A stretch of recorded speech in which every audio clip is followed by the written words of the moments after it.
আল্লাহর দ্বীনের জন্য ন্যায় প্রতিষ্ঠা করতে যায়, কোরআন প্রতিষ্ঠা করতে যায়, মৃত্যুবরণ করতে চায়।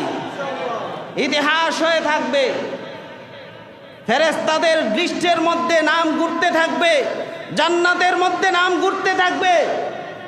নাপাক টয়লেটে মরতে চায় না, শয়তানের দলে থাকতে চায় না। সে যেই হোক, ন্যায় কথা যারা বলবে তাদের সাথেই থাকবো, ঠিক কিনা? যারা মৃত্যুকে ভয় পায় না তাদেরকে মৃত্যু গ্রাস করে না, ঠিক কিনা?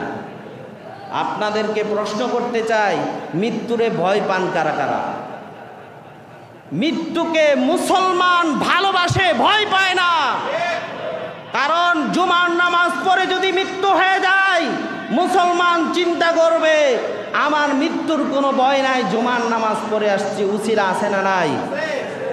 যারা বেঈমান, বাটপার, চিটার, তারাই মুসলমান একমাত্র মৃত্যুকে ভয় পায়। মুসলমান মৃত্যুকে চুম্বন করে, কারণ ফজরের নামাজ পড়ে গেছে। যে কথা ঠিক না বে ঠিক?